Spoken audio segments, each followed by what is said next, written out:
first thing that I really want to know is the story behind the suits. What kind of story behind the scenes? Most of it's scandal. Okay, well I just mean, obviously I've seen you a couple of times, you always dressed very dapper, all your promo you're wearing suits. Does that like date back to like the modern rockers, because I know there's a lot of history there, or is it just something that you feel comfortable in wearing? No, I just think, I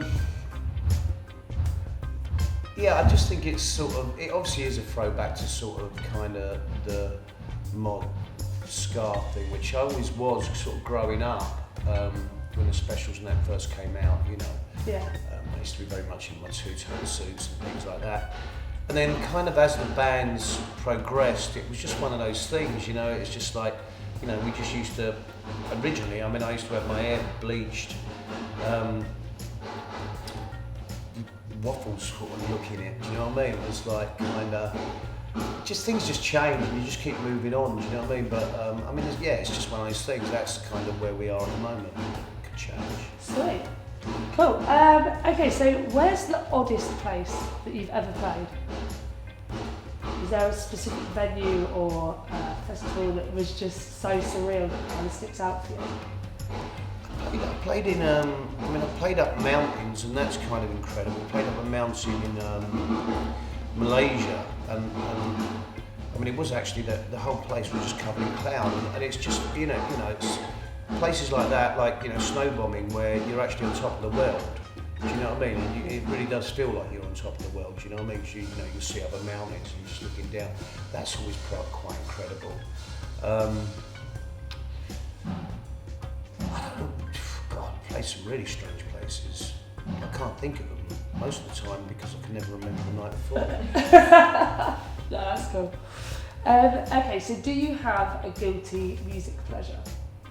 Do I have a guilty music pleasure?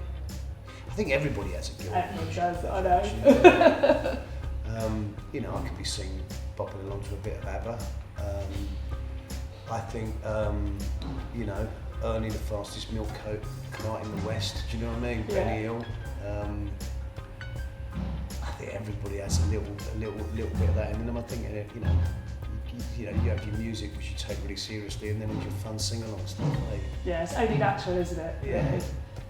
I saw you at NAS last year, and you've already got Shindig on the lineup. I can't remember the other one, but you've got festivals this year lined up as well. What was, or what is your favourite festival to play at? Like, what's your favourite festival vibe? I don't know. I mean, we're lucky enough. I mean, I guess we're really lucky that we seem to get a hell of a lot of festivals every year. Do you know what I mean? Like we're probably doing at least three festivals a week. And I don't know. I mean, I love Beat Herder. Glastonbury is always amazing. Festival is off the scale. We've literally just come back from New Zealand where we played Explore Festival, which is in a national park on a beach and that was insane. Yeah. That was really good. Electric Castle in Romania is that's off the scale. Do you know what I mean? It's like the atmosphere there is just incredible. You know, so. And local to here, I guess, local to this area, I guess is, there's Blissfields. There's so many good festivals around here, do you know what I mean? Blissfields, Festival, V-Dubs, Isle of Wight, Victorious, do you know what I mean? And now you've got Common People as well in Southampton. So, there's a lot going on around here. Okay, so yeah, the Brits have just been and gone, and there's massive talk about the lack of diversity at the Brits. Do you think that like your genre, that ska, reggae, dub, is ever going to be represented there? Oh no, not at the Brits. I mean, certainly not Brits, certainly not by authentic artists. It's not, the Brits has no relevance to, it's purely a masquerade for, corporate record companies. I mean, it seemed to me like it was an X Factor takeover, do you know what I mean? Simon Cowell and that being represented,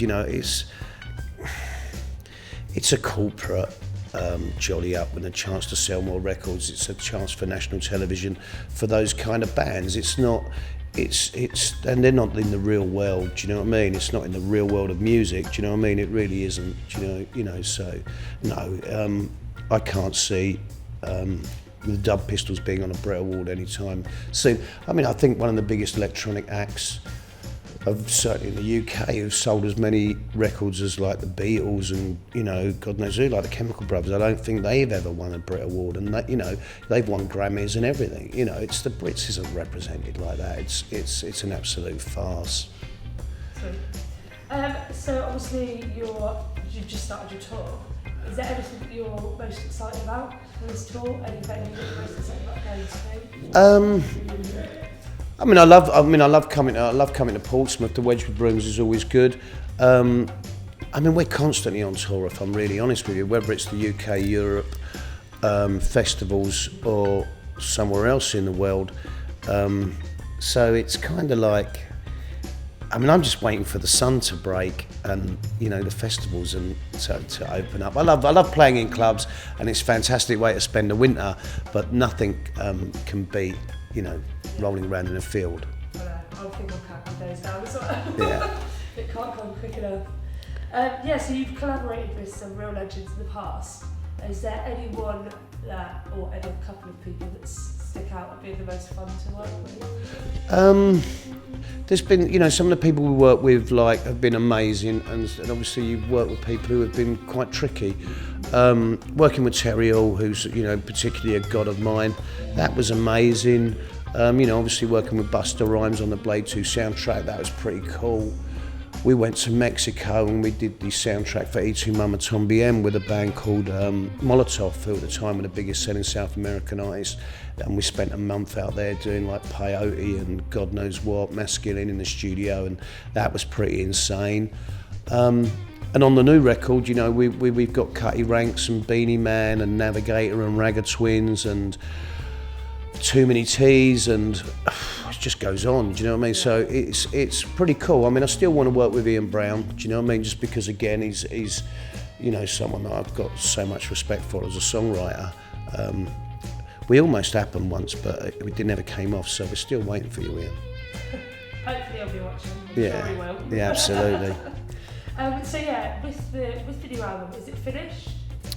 I would say, I mean, it's not finished. We've written like 14, 15 new tracks.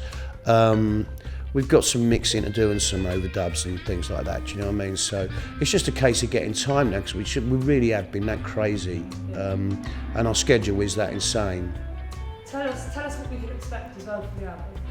It's just classic Dub Pistols, do you know what I mean? You know, I think we sort of found our sound now. Obviously, like, you know, there's a bit of jungle in there, a bit of dancehall, a bit of hip hop, a bit of reggae, same sort of thing, but in a very unique, you know, Dub Pistol style. So that's how we roll. Hi, this is Barry Ashworth from the Dub Pistols. You are watching Radio Addict TV. Keep on watching, keep on learning, keep on living.